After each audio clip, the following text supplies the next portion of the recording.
আসসালামু আলাইকুম প্রিয় শিক্ষার্থীরা, আশা করি সবাই ভালো আছো, সুস্থ আছো। আজকে আমরা আমাদের তথ্য ও যোগাযোগ প্রযুক্তি বিষয়ে ষষ্ঠ অধ্যায় আলোচনা করব।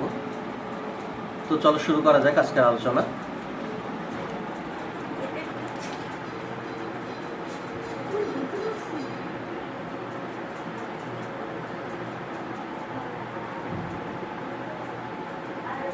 আমরা স্ক্রিনে একটা ছবি দেখতেছি।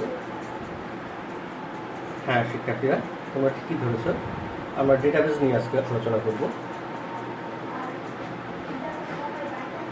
তো এই ডেটাবেস চ্যাপ্টারটা আমাদের ষষ্ঠ অধ্যায়ে। এই পাঠ শেষে আমরা শিক্ষার্থীরা ডেটা সংগঠন কী সেটা ব্যাখ্যা করতে পারবে, ডেটাবেস কী ব্যাখ্যা করতে পারবে, ডেটাবেসের বিভিন্ন দিক ব্যাখ্যা করতে পারবে। তো চলো আমরা শুরু করি। সর্বপ্রথম আমরা যে আলোচনাটা করব সেটা হচ্ছে ডেটা সংগঠন বা ডেটা হায়ারার্কি। ডেটা সংগঠন বা ডেটা হায়ারার্কি। ডেটা সংগঠনটা হচ্ছে যে বিট থেকে ডেটাবেস পর্যন্ত পর্যায়ক্রমিক যে ধারা আছে সেই ধারাটাকে আমরা ডেটা হায়ারার্কি বলে থাকি, যাকে বাংলায় আমরা বলতেছি ডেটা সংগঠন। তাহলে ডেটা সংগঠনটা হচ্ছে বিট থেকে ডেটাবেস পর্যন্ত পর্যায়ক্রমিক ধারাকে বলা হয় ডেটা সংগঠন।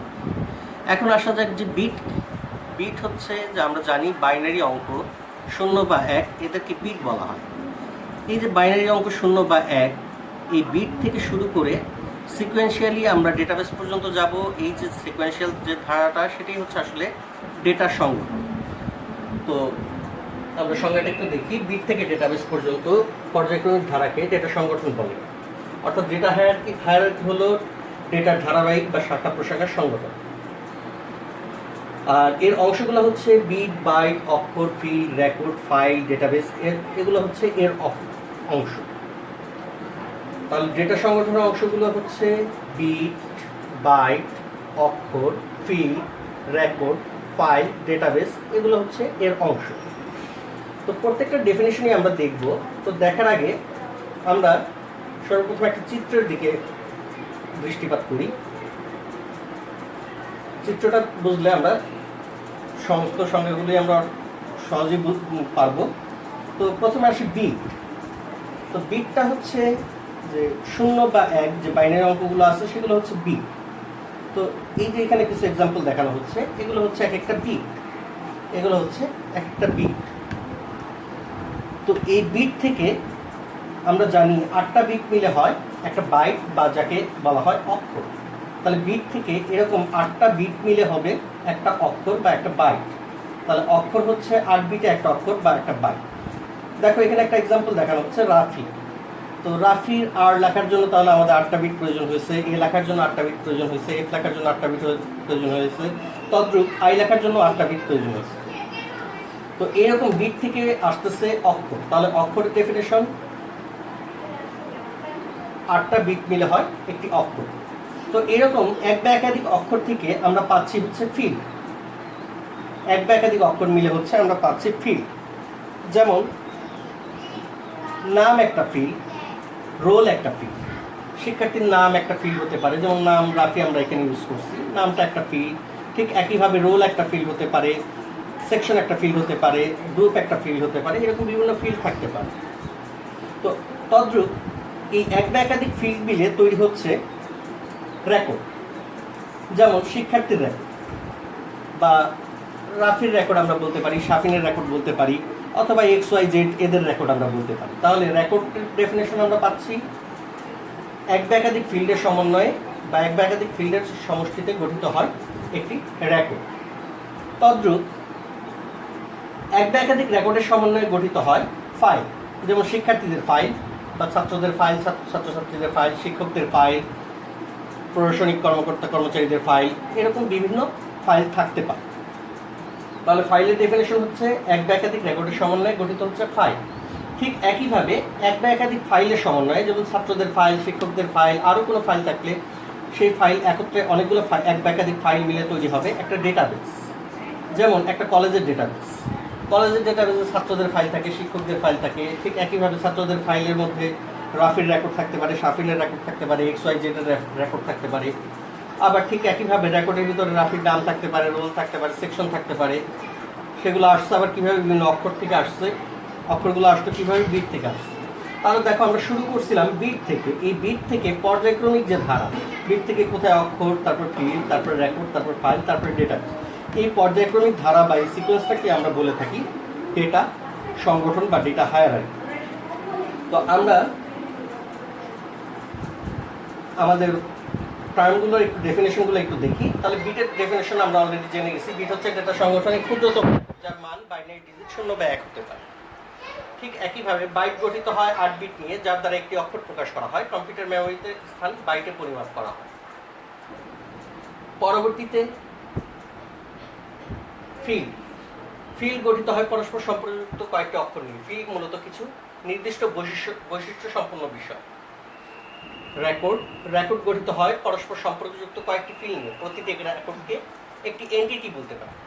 আমরা প্রত্যেকটা রেকর্ডকে একটা এন্টিটি বলতে পারি। এখন এন্টিটি কি? এন্টিটি হচ্ছে বাস্তব অথবা অবাস্তব বস্তুর, আমরা জানি এন্টিটি হচ্ছে বাস্তব অথবা অবাস্তব বস্তুর আদর্শ শ্রেণীকরণের জন্য প্রয়োজনীয় প্রধান একককে বলা হচ্ছে এন্টিটি।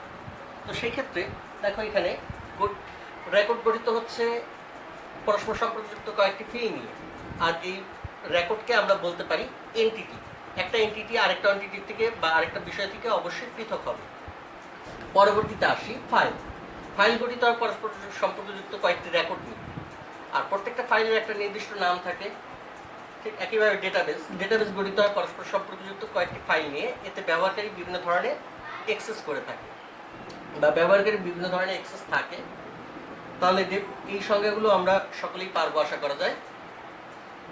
এরপর চলে আসি যে চিত্রটা আমরা অলরেডি দেখে ফেলেছি। দেখো একটা কলেজের ডেটাবেস থেকে ছাত্রদের ফাইল, শিক্ষকদের ফাইল, রাফির রেকর্ড, শাফিনের রেকর্ড, রেকর্ড থেকে আবার নাম, রোল, তারপরে বিভিন্ন অক্ষর শুরুতে ছিল বিট।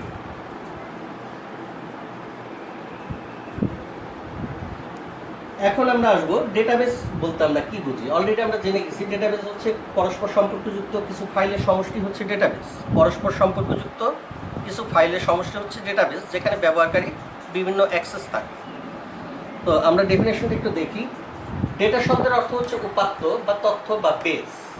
ডেটা শব্দের আবিধানিক যে অর্থ সেটা হচ্ছে বেস, যার অর্থ হচ্ছে ঘাঁটি বা সমাবেশ। শাব্দিক অর্থে ডেটাবেস হচ্ছে কোনো সম্পর্কিত বিষয়ের উপর ব্যাপক উপাত্তের বা তথ্যের সমাবেশ। ডেটাবেস হলো এক বা একাধিক ফাইল বা টেবিল নিয়ে গঠিত পরস্পর সম্পর্কযুক্ত কিছু ডেটা। আর খুব সিম্পলি আমরা বলতে পারি ডেটাবেস হলো কোনো কম্পিউটার সিস্টেমে সঞ্চিত উপাত্ত বা রেকর্ড সময়ের একটি কাঠামোবদ্ধ সংগ্রহ।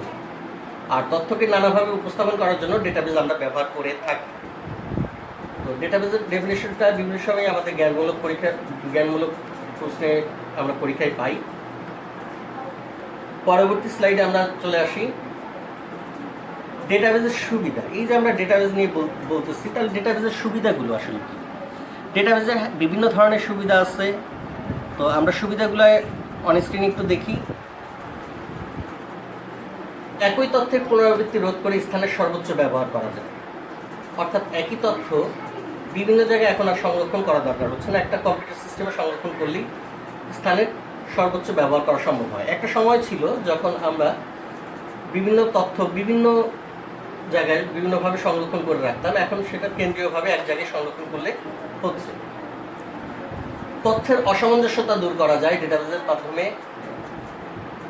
দেন একই সময়ে একাধিক ব্যবহারকারী একই তথ্য নিয়ে কাজ করতে সক্ষম। একই সময়ে একাধিক ব্যবহারকারী একই তথ্য নিয়ে কাজ করতে সক্ষম। যেমন একটা সার্ভার থেকে বিভিন্ন তথ্য একাধিক ব্যবহারকারী একই সময় দেখতে পারতেছে।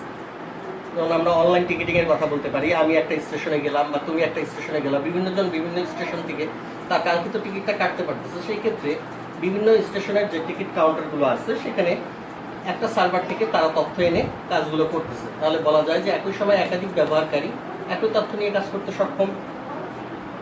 তথ্যের নিরাপত্তা নিশ্চিত করা যায় ডেটাবেসের মাধ্যমে। স্বল্পতম সময় তথ্য খুঁজে বের করা যায়। তাহলে আমরা ডেটাবেসের সুবিধাগুলো পাচ্ছি, এই সুবিধাগুলো পাচ্ছি। আমরা পরবর্তী স্লাইডে যাই। ডেটাবেসের আরও কিছু সুবিধা আছে। অল্প সময়ে ডেটাকে বিভিন্ন অর্ডারে সাজানো এবং বিন্যাস ঘটানো যায়, ডেটার উপস্থাপন করা সহজ ও দ্রুত হয়, সংরক্ষিত ডেটাকে যখন তখন প্রয়োজনীয়ভাবে আপডেট করা যায়, সহজে এবং কম সময়ে ডেটাবেস বা তথ্য ভাণ্ডার তৈরি করা যায়। দেন আমরা বলতে পারি যে প্রয়োজনীয় সময় অত্যন্ত দক্ষতার সাথে ডেটা পরিচালনা করা সম্ভব হয় বা করা যায়। তাহলে এই গেল আমাদের ডেটাবেসের সুবিধা। এখন আসি আমরা কিছু ডেটাবেসের ডিসঅ্যাডভান্টেজ নিয়ে কথা বলি বা এর অসুবিধাগুলো কি। সুবিধা যেমন আছে, এর কিছু অসুবিধাও আছে। অসুবিধাগুলো হচ্ছে যে ভুল ডেটার কারণে অনেক সময় প্রক্রিয়াকরণ ধীরগতি সম্পন্ন হয়। আমরা যখন ডেটা এন্ট্রি করি তখন অনেক সময় ভুল ডেটার কারণে যখন টোটাল ডেটাকে প্রসেস করা হয় সেই কারণে প্রক্রিয়াকরণ ধীরগতি সম্পন্ন হয়ে যায়। কিছু কিছু ভুল ডেটা সম্পূর্ণ ডেটাবেসকে নষ্ট করে দিতে পারে। আর যেটা হয়, অভিজ্ঞ জনশক্তির ব্যবস্থা রাখা দরকার হয়, কারণ অভিজ্ঞ জনশক্তি ছাড়া এই ডেটাবেসটাকে নিয়ন্ত্রণ করা যায় না। এবং ডেটা নিরাপত্তার জন্য নিরাপত্তা ব্যবস্থা রাখা দরকার হয়। এটাও একটা ডেটাবেসের অসুবিধা যে এটা নিরাপত্তার জন্য আলাদা ব্যবস্থা রাখতে হয়। তো এই গেল আমাদের ডেটাবেসের অসুবিধা। এখন আমরা আসি কিছু গুরুত্বপূর্ণ টার্ম, সেটা হচ্ছে এন্টিটি, অ্যাট্রিবিউট এবং ভ্যালু। এন্টিটি, অ্যাট্রিবিউট এবং ভ্যালু। আমরা ডেটাবেসের শুরুতেই, আজকে আলোচনার শুরুতেই এন্টিটি সম্পর্কে বলেছিলাম যে এন্টিটিটা ছিল যে একটা বস্তু থেকে আরেকটা বস্তু পৃথক হবে এন্টিটিতে। আর এন্টিটি, অ্যাট্রিবিউট, ভ্যালু যে ডেফিনেশনগুলো আমরা জানি, যে সেই ডেফিনেশনগুলো হচ্ছে যে এন্টিটি ডেফিনেশনটা, তবে একটু দেখো, বাস্তব অথবা অবাস্তব বস্তুর আদর্শ শ্রেণীকরণের জন্য প্রয়োজনীয় প্রধান একক হচ্ছে এন্টিটি। সেক্ষেত্রে আমরা বলতে পারি একটা চেয়ার হচ্ছে একটা এন্টিটি, একটা টেবিল হচ্ছে একটা এন্টিটি। যেমন এই প্রত্যেকটা জিনিস একটা আরেকটা থেকে আলাদা, যে কারণেই বলা যায় যে এগুলো এক একটা এন্টিটি। অন্যভাবে এন্টিটি হচ্ছে এমন বস্তু যার নিজস্ব বৈশিষ্ট্য আছে। এন্টিটি হতে হলে তার অন্যতম ক্যারেক্টারিস্টিক্স, মানে তার নিজস্ব কিছু ক্যারেক্টারিস্টিক্স থাকবে এবং অন্য বস্তু থেকে পৃথক হবে। যেমন আমরা চেয়ারের এক্সাম্পল দিয়েছিলাম, চেয়ার টেবিল থেকে অবশ্যই আলাদা এবং চেয়ারের নিজস্ব কিছু বৈশিষ্ট্য আছে। ঠিক একইভাবে টেবিল চেয়ার থেকে আলাদা, টেবিলেরও আলাদা কিছু বৈশিষ্ট্য আছে। তাহলে বলা হচ্ছে যে এন্টিটি হচ্ছে এমন বস্তু যার নিজস্ব বৈশিষ্ট্য আছে ও অন্যান্য বস্তু থেকে পৃথক। ডেটাবেসের বৈশিষ্ট্য প্রকাশের জন্য যেসব রেকর্ড ব্যবহার করা হয়, এই রেকর্ডগুলোকেই আমরা সিম্পলি বলি এন্টিটি। আর একই জাতীয় এন্টিটিকে বলা হয় এন্টিটি সেট। ঠিক একইভাবে পরবর্তী টার্ম হচ্ছে অ্যাট্রিবিউট। অ্যাট্রিবিউট হচ্ছে বিভিন্ন এন্টিটির যে বৈশিষ্ট্যগুলো থাকে তাকে বলা হয় অ্যাট্রিবিউট। বিভিন্ন এন্টিটির, কোনো এন্টিটির বিভিন্ন বৈশিষ্ট্যকে, অর্থাৎ বিভিন্ন এন্টিটির যে বৈশিষ্ট্যগুলো থাকে সেই বৈশিষ্ট্যগুলোই হচ্ছে অ্যাট্রিবিউট। আর এই অ্যাট্রিবিউটের অপর নাম হচ্ছে ফিল্ড বা আইটেম। আর হচ্ছে ভ্যালু। ভ্যালু হচ্ছে যে কোনো এন্টিটিতে বিভিন্ন অ্যাট্রিবিউটের বিভিন্ন মানসমূহকে ভ্যালু বলা হয়। এক্সাম্পল হিসেবে আমরা বলতে পারি যে প্রতিটি স্টুডেন্ট একটি এন্টিটি। যেমন একটা স্টুডেন্টের সাথে আরেকটা স্টুডেন্টের কোনো মিল নেই, তাদের মধ্যে কিছু পার্থক্য বিদ্যমান। তাহলে স্টুডেন্ট হচ্ছে একটা এন্টিটি যার প্রত্যেকের রোল, নেম, গ্রুপ ইত্যাদি অ্যাট্রিবিউটে। তাহলে স্টুডেন্টের বৈশিষ্ট্যগুলো ছিল অ্যাট্রিবিউট, রোল, নেম, গ্রুপ, এগুলো হচ্ছে বৈশিষ্ট্য। তাহলে স্টুডেন্টের এন্টিটি, রোল, নেম, গ্রুপ এগুলো হচ্ছে বৈশিষ্ট্য। আর অ্যাট্রিবিউট হচ্ছে যে রোল হিসেবে আমি রোল নম্বর লিখলাম 4, নেম হিসেবে লিখলাম রহিম, গ্রুপ হিসেবে লিখলাম সায়েন্স। এগুলো হচ্ছে তার বিভিন্ন ধরনের ভ্যালু। আমরা একটা ছবি দেখি, এই ডেফিনেশনগুলো আরেকটু ক্লিয়ার হবে। আমরা এখানে একটা টেবিল দেখতেছি, এই টেবিলে 4টা কলাম দেখতেছি। তার প্রথম কলামে আমরা পাচ্ছি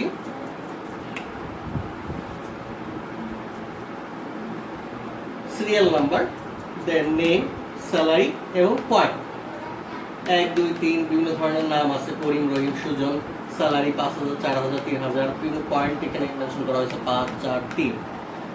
তো এইখানে দেখো যে আমরা যদি বলি এই টেবিলটার মধ্যে অ্যাট্রিবিউট কোনগুলো, তাহলে অ্যাট্রিবিউট হচ্ছে serial number, name, salary, point. এগুলো হচ্ছে এই টেবিলটার অ্যাট্রিবিউট।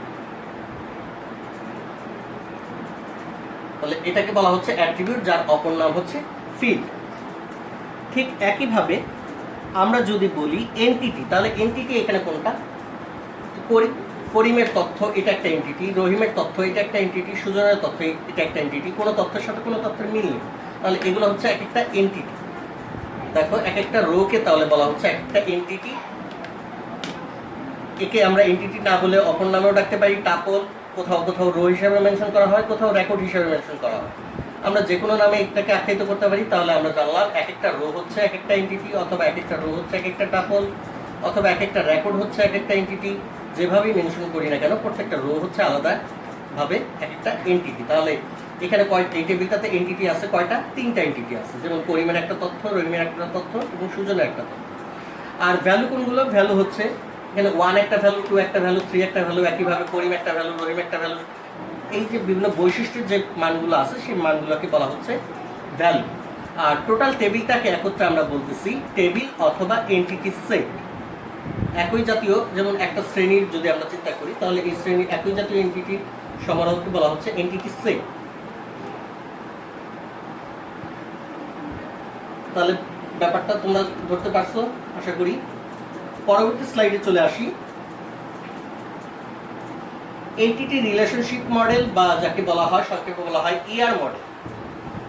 বিভিন্ন এন্টিটি এর মধ্যে পারস্পরিক সম্পর্ক প্রকাশের উপায়কে আমরা বলে থাকি ইআর মডেল। আমরা একটা টেবিলে বিভিন্ন এন্টিটি থাকে, সেই এন্টিটির মধ্যে পারস্পরিক যে সম্পর্ক প্রকাশের উপায়, সেই উপায়টাকেই বলা হচ্ছে ইআর মডেল, বা যার পুনরূপ হচ্ছে এন্টিটি রিলেশনশিপ মডেল। তো আমরা ডেফিনেশনটা একটু দেখি। বিভিন্ন এন্টিটির মধ্যে পারস্পরিক সম্পর্ক প্রকাশের উপায়কে এন্টিটি রিলেশনশিপ মডেল বলে। আর সাধারণত এই মডেলকে আমরা প্রকাশ করে থাকি ব্লক ডায়াগ্রামের সাহায্যে। আর ইআর মডেল ডেটাবেস ডিজাইনে ব্যাপকভাবে ব্যবহৃত হয়ে থাকে। ইআর মডেলে আমরা যে সমস্ত প্রতীকগুলো ব্যবহার করি, আমরা একটু প্রতীকগুলো চিনে নিই। এই মডেল আঁকার জন্য যে প্রতীকগুলো লাগে, এন্টিটি প্রকাশ করার জন্য আমরা আয়তক্ষেত্র ব্যবহার করে থাকি। অ্যাট্রিবিউট বা বৈশিষ্ট্য প্রকাশ করার জন্য আমরা উপবৃত্ত ব্যবহার করি, এবং সম্পর্ক প্রকাশ করার জন্য আমরা রম্বস বা ডায়মন্ড শেপ ইউজ করে থাকি। আর প্রবাহ দিক রেখা বোঝানোর জন্য আমরা অ্যারোকে ইউজ করি। সাধারণত এই প্রতীকগুলোর সাহায্যে আমরা ইআর মডেল তৈরি করে থাকি। আমি আবারও রিপিট করতেছি, এন্টিটি প্রকাশের জন্য আমরা ব্যবহার করে থাকি আয়তক্ষেত্র, বৈশিষ্ট্য বা অ্যাট্রিবিউট প্রকাশের জন্য ব্যবহার করি উপবৃত্ত, রিলেশন প্রকাশের জন্য ব্যবহার করি রম্বস, এবং প্রবাহ দিক বোঝানোর জন্য ব্যবহার করি আমরা অ্যারো। আমরা একটা এক্সাম্পল দেখি। ইআর মডেলের আমরা একটা এক্সাম্পল দেখব। যেমন ধরো স্টুডেন্ট একটা এন্টিটি, তাহলে এন্টিটি আমরা কিভাবে প্রকাশ করলাম? আয়তক্ষেত্র দিয়ে প্রকাশ করলাম। এই স্টুডেন্টের বিভিন্ন বৈশিষ্ট্য থাকতে পারে, হ্যাঁ, আর এই বৈশিষ্ট্যগুলোকে আমরা জানি কি অ্যাট্রিবিউট বলা হয়। তাহলে স্টুডেন্টের কি কি জাতীয় অ্যাট্রিবিউট থাকতে পারে? তার রোল নাম্বার থাকতে পারে, তার নেম থাকতে পারে, তার অ্যাড্রেস থাকতে পারে। তাহলে স্টুডেন্ট নামক এন্টিটিতে এই সমস্ত অ্যাট্রিবিউটগুলো থাকতে পারে, আর অন্যান্য অ্যাট্রিবিউটও থাকতে পারে। তো স্টুডেন্টের সাথে সম্পর্ক প্রকাশের জন্য স্টুডেন্ট কি করে? পড়াশোনা করে, স্টাডি ইন। তাহলে সম্পর্ক প্রকাশ করলাম আমরা রম্বস দিয়ে স্টাডি ইন। কোথায় পড়াশোনা করে স্টুডেন্ট? ডিপার্টমেন্টে। তাহলে ডিপার্টমেন্ট আরেকটা এন্টিটি, তাহলে ডিপার্টমেন্ট আমরা প্রকাশ করব আয়তক্ষেত্র দিয়ে। ঠিক একইভাবে ডিপার্টমেন্টেরও বিভিন্ন বৈশিষ্ট্য থাকতে পারে, যেমন ডিপার্টমেন্টের রোল থাকতে পারে, তারপরে ডিপার্টমেন্টের নাম থাকতে পারে, দেন ডিপার্টমেন্টের লোকেশন, কোন ডিপার্টমেন্টটা কোন অবস্থানে অবস্থিত, সেই লোকেশনগুলো থাকতে পারে। তাহলে দেখো স্টুডেন্ট এন্টিটিটা ডিপার্টমেন্ট এন্টিটির সাথে সম্পর্ক প্রকাশ করতেছে রম্বসের মাধ্যমে। আর স্টুডেন্টের বিভিন্ন বৈশিষ্ট্য থাকতে পারে, ডিপার্টমেন্টের বিভিন্ন বৈশিষ্ট্য থাকতে পারে। আমরা এইভাবে চিত্রের মাধ্যমে যখন উপস্থাপন করি তখন সেটি হচ্ছে আসলে ইআর মডেল।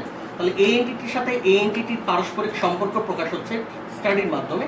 তাহলে আমরা এই সম্পর্ক প্রকাশের উপায়টাকেই বলে থাকি ইআর মডেল বা entity relationship model.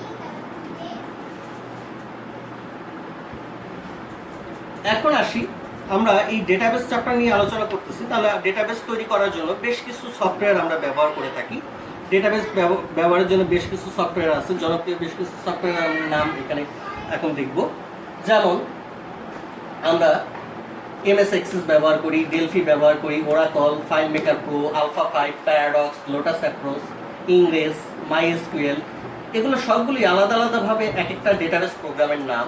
SQL server একটা ডেটাবেস প্রোগ্রামের নাম, ইনফরমেটিক্স একটা ডেটাবেস প্রোগ্রামের নাম, IBM DB2, ফক্স প্রো, ডিবেস, টেরাডাটা, এগুলো সমস্ত বিভিন্ন ডেটাবেস প্রোগ্রামের নাম। অনেক সময় এমসিকিউতে থাকে যে নিচের কোনটি ডেটাবেস প্রোগ্রাম অথবা নিচের কোনটি ডেটাবেস প্রোগ্রাম নয়। সেক্ষেত্রে এই নামগুলো জানা আমাদের জন্য জরুরি যে আমরা কোন কোন প্রোগ্রামগুলো দিয়ে ডেটাবেস তৈরি করতে পারি। আমি আবার রিপিট করতেছি, MS Access, Delphi, Oracle, FileMaker pro, Alpha 5, Paradox, Lotus Approach, Ingres, MySQL, SQL Server, Informix, IBM DB2, FoxPro, DBS, Teradata, আরও বিভিন্ন ধরনের ডেটাবেস প্রোগ্রামের নাম আমরা উল্লেখ করতে পারি। তো আমরা এখন দেখব আসলে ডেটাবেস ব্যবহারের ক্ষেত্রগুলো। আমরা এই যে ডেটাবেস নিয়ে কথা বলতেছি, ডেটাবেস আমরা কোথায় ব্যবহার করব বা ডেটাবেসগুলো কোথায় আসলে ব্যবহৃত হয়। আমাদের প্রাত্যহিক জীবনে ডেটাবেসগুলো আসলে ব্যাপকভাবে ব্যবহৃত হয় বিভিন্ন ক্ষেত্রেই। সেই ক্ষেত্রগুলো আমরা একটু জানার ব্যবস্থা করি। যেমন তথ্য ব্যবস্থাপনার ক্ষেত্রে ব্যবহৃত হয়। যেমন তথ্য ব্যবস্থাপনায় কোথায় ব্যবহৃত হয়? পরিসংখ্যান ব্যুরো, নির্বাচন কমিশন অফিসে, এই সমস্ত ক্ষেত্রে তারা ডেটাবেস ব্যবহার করে থাকে। তারপরে আমরা বলতে পারি যোগাযোগ ব্যবস্থাপনায়, যেমন আমরা রেলওয়ে ও এয়ারলাইন্সের টিকিট বা ফ্লাইট শিডিউলিংয়ের ক্ষেত্রে আমরা যোগাযোগ ব্যবস্থাপনায় ডেটাবেস ব্যবহার করে থাকি। আর্থিক ব্যবস্থাপনার ক্ষেত্রে আমরা করে থাকি, যেমন ব্যাংক ও বিমার ক্ষেত্রে আমরা ব্যবহার করি। ব্যাংক ও বিমার গ্রাহকদের তথ্য, হিসাব নিকাশ ইত্যাদি প্রক্রিয়াকরণ ও সংরক্ষণের ক্ষেত্রে আমরা ডেটাবেস ব্যবহার করে থাকি। আরও কিছু আমরা ব্যবহার করি, যেমন চিকিৎসা ব্যবস্থাপনায়, হাসপাতালের রোগীদের রেকর্ড সংরক্ষণে, বিল প্রস্তুত করার ক্ষেত্রে। ঠিক একইভাবে ব্যবসা বাণিজ্যের ক্ষেত্রে আমরা ব্যবহার করি, ক্রয় বিক্রয় হিসাবের ক্ষেত্রে, লাভ লোকসান হিসাবের ক্ষেত্রে বা ই কমার্সের ক্ষেত্রে আমরা ডেটাবেস ব্যবহার করি। ইলেকট্রনিক্স কমার্স, ক্রয় বিক্রয়, লাভ লোকসান হিসাবের ক্ষেত্রে।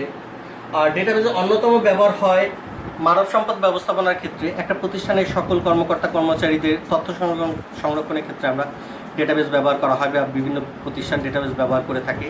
একইভাবে শিক্ষা প্রতিষ্ঠানেও এর ব্যাপক ব্যবহার আছে।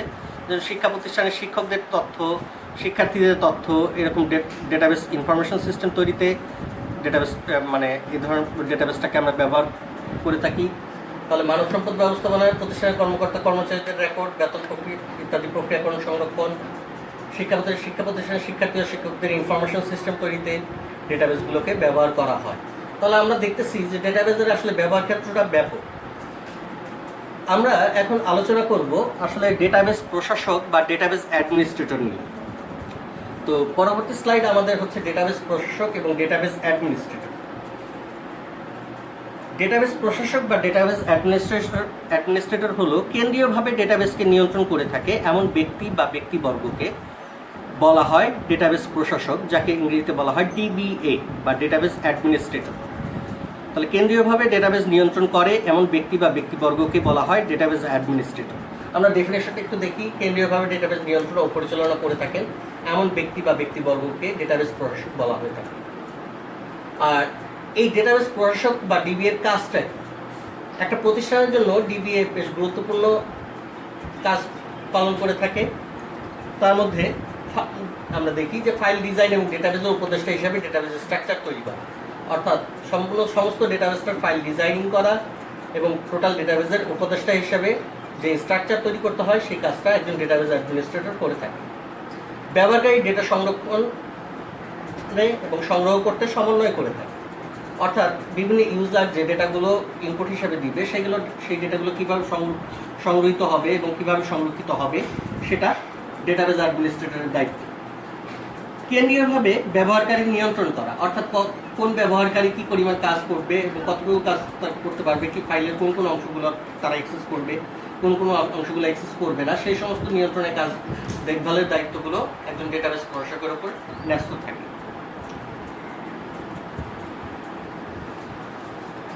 ডেটাবেসে ব্যবহৃত ডেটা ডেফিনেশন এবং মান সংরক্ষণের জন্য ডেটা ডিকশনারি স্থাপন করার কাজ ডেটাবেস অ্যাডমিনিস্ট্রেটর পালন করে থাকে। তারপরে আমরা বলতে পারি অননুমোদিত ব্যবহার, অর্থাৎ যাদের ডেটাবেসে অ্যাক্সেস করার অধিকার নেই সেই সমস্ত ব্যবহার রোধ করার জন্য ডেটাবেসের নিরাপত্তা ব্যবস্থা উন্নয়ন ও বাস্তবায়ন করাও ডেটাবেস অ্যাডমিনিস্ট্রেটরের কাজ। তারপরে ডেটাবেসের পরিবর্তন বা নিয়ন্ত্রণ সমস্তটাই ডেটাবেস অ্যাডমিনিস্ট্রেটরের কাজ। ব্যবহারকারী চাহিদা অনুযায়ী অ্যাপ্লিকেশন প্রোগ্রাম তৈরি করা, অর্থাৎ ডেটাবেসটা ব্যবহার করার জন্য যে অ্যাপ্লিকেশন প্রোগ্রাম তৈরি হবে সেটাও ডেটাবেস অ্যাডমিনিস্ট্রেটর তৈরি করে থাকে। তো আমরা ওভারঅল বলতে পারি ডেটাবেস প্রশাসক এমন ব্যক্তি বা ব্যক্তিবর্গ যাদের বহুবিধ কাজ করতে হয় এবং তাকে কারিগরি জ্ঞানে অভিজ্ঞ হওয়াটা প্রয়োজন। কারণ ডেটাবেজের তৈরি থেকে তার নিয়ন্ত্রণ, পরিচালনা, সংরক্ষণ, নিরাপত্তা সমস্ত দায়িত্বটাই একজন ডেটাবেজ অ্যাডমিনিস্ট্রেটরের উপরে থাকে, যে কারণে তাকে কারিগরি জ্ঞানে অভিজ্ঞ হওয়া বাঞ্ছনীয়। ডেটাবেজ প্রশাসক বহুবিধ দায়িত্ব পালন করে বিধায় তাকে কারিগরি জ্ঞানে অভিজ্ঞ ও দক্ষ হওয়ার দরকার হয়। তো এই হচ্ছে ডেটাবেজের কাজ। তো আমাদের আলোচনা আজকে এই পর্যন্তই। তো আমরা তোমাদের কিছু অংশগ্রহণমূলক কাজ, যেহেতু আমরা এখন শ্রেণীকক্ষে নেই, বৈশ্বিক মহামারীর কারণে আমরা এখন যার যার ঘরে অবস্থান করতেছি, তো অংশগ্রহণমূলক কাজগুলো আমরা বাড়ির কাজ হিসেবেই করে রাখবো। যখন তোমাদের সাথে কলেজে দেখা হবে তখন আমরা এই বাড়ির কাজগুলো তোমাদের কাছ থেকে কালেক্ট করব। তো এখানে দেখো, এমপ্লয়ি এবং ডিপার্টমেন্ট এন্টিটির মধ্যে পারস্পরিক সম্পর্ক ইয়ার ডায়াগ্রামের মাধ্যমে তৈরি করবে, এটা একটা তোমাদের হোমওয়ার্ক থাকবে।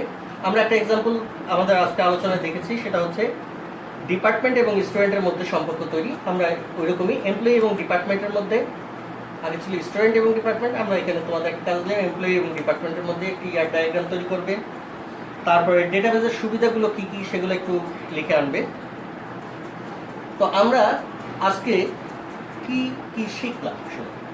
প্রথমে আমরা ডেটা সংগঠন কি, এর অংশসমূহ বর্ণনা করতে পারছি, ডেটাবেজ কি, এর সুবিধা ও অসুবিধাগুলো উল্লেখ করছি, এন্টিটি, অ্যাট্রিবিউট, ভ্যালু এই সংজ্ঞাগুলো সম্পর্কে জানছি, ইয়ার মডেল ব্যাখ্যা করতে পারছি, বিভিন্ন ডেটাবেজ প্রোগ্রামের নাম আমরা জেনেছি, এবং ডেটাবেজের ব্যবহারের বিভিন্ন ক্ষেত্রগুলো আমরা দেখছি। পাশাপাশি যে ডেটাবেজ প্রশাসক, তার দায়িত্ব এবং তার কাজ কী কী এই সম্পর্কে আমরা জেনেছি। তো তোমাদের আরও একটা বাড়ির কাজ থাকবে, সেটা হচ্ছে এন্টিটি, অ্যাট্রিবিউট ও ভ্যালুর সংজ্ঞাগুলো একটু লিখে আনবা। ডেটাবেজ প্রশাসক কে, ডেটাবেজের প্রশাসকের কাজ, তার কাজ এবং দায়িত্ব, এটাও তোমাদের বাড়ির কাজ হিসেবে থাকবে। তো এতক্ষণ তোমরা আমার সাথে ছিলা। আমি চেষ্টা করেছি তোমাদেরকে বিষয়টি সহজভাবে উপস্থাপন করার জন্য। তারপরেও শিক্ষার্থীরা, যেহেতু আমরা সরাসরি তোমাদের সামনে নেই, তো তোমাদের যে কোনো বিষয়ই জানার থাকতে পারে, যে কোনো বিষয়ই আরেকটু বোঝার থাকতে পারে, সেই ক্ষেত্রে তোমরা আমাকে একটু অনলাইনে নক করবা, আমি তোমাদের সেই সমস্যাগুলো সমাধান করব। আর সবার প্রতি অনুরোধ, আমরা সবার জন্য দোয়া করব এবং সবাই ঘরে থাকব। মহান সৃষ্টিকর্তার কাছে প্রার্থনা যাতে আমরা অচিরেই আমাদের স্বাভাবিক জীবনে ফেরত যেতে পারি। তো সেই পর্যন্ত তোমাদের জন্য শুভকামনা রইল। সবাই ভালো থাকো, সুস্থ থাকো। আল্লাহ হাফেজ।